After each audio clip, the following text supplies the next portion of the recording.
बेटी युग के कवि आनंद विश्वास, जन्म जुलाई 1949, शोहादाबाद, शिकोहाबाद, उत्तर प्रदेश। रचनाएं मिटने वाली रात नहीं, परपटी पांखी, देवक, गरमागरम थपेड़े लुके, बहादुर बेटी। परिचय। आनंद विश्वास जी अंधविश्वास और मुश्किलों के ताप से पिघलते जीवन के प्रति विद्रोही स्वर रखने वाले कवि हैं। प्रस्तुत कविता के माध्यम से कवि ने बेटियों की शिक्षा महत्व के साथ साथ उनकी आत्मनिर्भरता प्रगति को प्रतिपादित किया। चलो तो हम देखेंगे बेटी युग। नानी वाली कथा कहानी अब भी जगने लगे सुहानी। जो नानी वाली कथा है, कहानी है, वो अभी भी जग में सुहानी लगती है। सबको पसंद होती है वो। बेटी युग के नए दौर की आओ लिख लो नहीं कहानी। बेटी युग में जो दौर की कहानी है वो हम लिखेंगे। तो चलो हम सभी लिखेंगे। बेटी युग में बेटा बेटी सभी पढ़ेंगे, सभी पढ़ेंगे।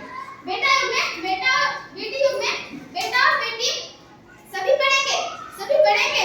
फौलाद दिले नए इरादे खुद अपना इतिहास गढ़ेंगे। मजबूत इरादों के साथ वो अपना इतिहास खुद अपने हाथों से लिखेंगे। देश बढ़ेगा, दौड़ेगी अब तरुण जवानी। हमारा देश पढ़ेगा भी और बढ़ेगा भी और दौड़ेगा भी। नानी वाली कथा कहानी अब भी जग में लगी सुहानी। इतना होकर भी नानी वाली जो कथा कहानियां है वो सब बच्चों को पसंद आती है। तुमको आती है पसंद? बेटा शिक्षित, आदि शिक्षा, दोनों शिक्षित, पूरी शिक्षा।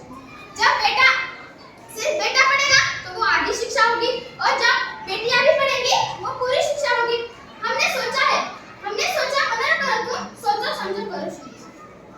हमने सोचा है और तुम भी सोचो कि हमने सोचा है सभी पढ़ेंगे। सिर्फ बेटा ही नहीं, बेटा बेटी दोनों भी पढ़ेंगे और दोनों आगे बढ़ेंगे। सारा जग शिक्षा में करना हमने सोचा मन में।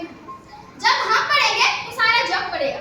हम पढ़ेंगे तो हमारे छोटे भाई बहन भी पढ़ेंगे और उनको अपने जैसा ही उल्लास आएगा और सारा जग शिक्षा में होगा।